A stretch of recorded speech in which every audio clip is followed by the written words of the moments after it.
မင်္ဂလာပါခင်ဗျာ MG5 ကားအသစ်မြန်မာနိုင်ငံကိုရောက်လာပါပြီလူတွေကလည်းတော်တော်လေးကိုစိတ်ဝင်စားနေကြတာတွေ့ရတယ်အထူးအဖြစ်မင်းနေကြတာကတော့နိုင်ငံခြားမှာပြထားတဲ့ model နဲ့ဒီမှာရမယ့် model ဘာများခွာခြားမလဲဆိုတာပါပဲကဲဒီနေ့အဲ့ဒီမိကွန်းတွေရဲ့အဖြေကိုအတူတူကြည့်လိုက်ကြရအောင် ဒါကတော့လေကားဝတ်ဖို့စဉ်းစားနေတဲ့သူတိုင်းသိချင်နေကြတဲ့အထက်ကမြင်ခွန်းပဲပေါ့ဟုတ်တယ်လေဘန်ကောက်မှာခန်းခန်းနာနာပြသွားတဲ့ကားနဲ့ကိုယ်တိုင်ဝယ်စီးရမယ့်ကားကြကကွာခြားချက်တွေကိုတိတိကျကျသိချင်ကြတာတဘာဝပါပဲ ခဲအဖြေကိုတိုင်းပြောရရင်အထီးကကွာခြားချက်ကနှစ်ခုပဲဗျပထမတစ်ခုကတော့ရှင်းပါတယ်ဘယ်မောင်းနဲ့ညာမောင်းကွာတာပေါ့ဒုတိယတစ်ခုကတော့ alloy wheel design ပါမြန်မာနိုင်ငံကိုရောက်လာတဲ့ model ရဲ့ B design က MG4 မှာသုံးတဲ့ design နဲ့ပို့ပြီးတော့ဆင်နေတာကိုတွေ့ရမှာပါ ကဲဒီနေ့မှာတော့အဓိကချက်တွေဖြစ်တဲ့ကားရဲ့အပြင်ပိုင်းကစလို့အတွင်ပိုင်းပြီးတော့သူ့ရဲ့ကျယ်ဝန်းမှုလက်တွေ့အထုံးဝင်မှုတွေစွမ်းဆောင်ရည်နဲ့နောက်ဆုံးမောင်းကြည့်တဲ့အခါဘယ်လိုခံစားရလဲဆိုတာအထိအသေးစိတ်ပြောပြသွားမှာပါ ကဲဟုတ်ပြီပထမဆုံးအနေနဲ့ကားရဲ့အပြင်ဘက်ဒီဇိုင်းကနေစကြည့်ကြရအောင်ဒီကားရဲ့ဒီဇိုင်းကဘယ်လို idea တွေနဲ့ဖန်တီးထားလဲဆိုတာကြီးလိုက်တာနဲ့ကိုတော်တော်လေးထူးခြားနေရဗျာ ဒီကားရဲ့ဒီဇိုင်းကိုလေတချို့ကဘယ်လိုပြောကြလဲဆိုတော့ MG4 ရဲ့ခန်းစားချက်နဲ့ MGZS ရဲ့ခန်းစားချက်ကိုပေါင်းစပ်ထားတယ်လို့ပဲတဲ့ဆိုလိုတာက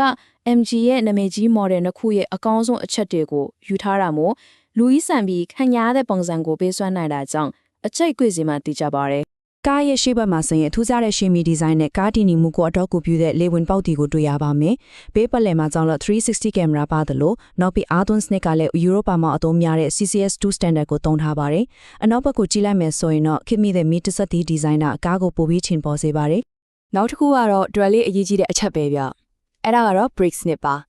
ဒီမှာနာမည်ကြီး brand ဖြစ်တဲ့ Continental နဲ့ Brembo တို့ရဲ့ brake တွေကိုသုံးထားတယ်ဆိုတာကတကယ်ကိုအားကောင်းပြီးစိတ်ချရတဲ့ရတန်းနိုင်စွမ်းကိုပေးစွမ်းမှထူလို့မောင်းတဲ့သူအတွက်ယုံကြည်မှုအပြည့်ပေးနိုင်မှသိချပါတယ် ကဲအခုကားအပြင်ပိုင်းကိုကြည့်ပြီးပြီဆိုတော့အတွင်းခန်းထဲကိုတစ်ချက်လောက်ပဲကြည့်လိုက်ကြရအောင်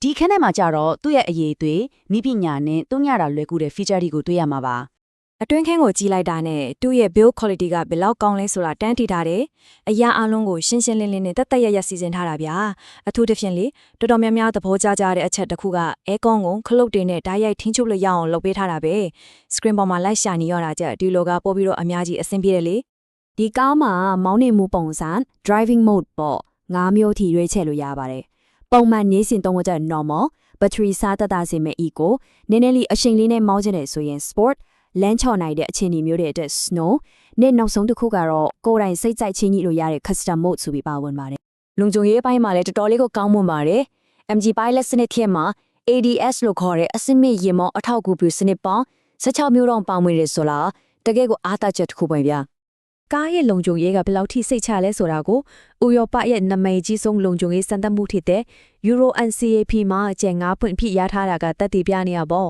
။တက်တင်ဘယ်လားဆိုတော့မဟုတ်သေးဘူး။ကားတစ်စီးလုံးမှာ4ခုနှလုံးအထိသက်ဆင်ပေးထားပါသေးတယ်။နောက်ပြီးအပေါ်မောကြည့်လိုက်မယ်ဆိုရင်ကြီးမားတဲ့ panoramic sunroof ကြီးကိုတွေ့ရမှာပါ။ဒါကလေကားအတွင်းခန်းကိုပို့ပြီးတော့လင်းသွားစေလေကျဲသွားသလိုခံစားရစေတယ်။အထူးသဖြင့်ခီးရွေးတွေသွားတဲ့အခါမှာတကယ့်ကိုကောင်းမွန်တဲ့ခံစားချက်မျိုးကိုပေးနိုင်မှာပါ။ကဲ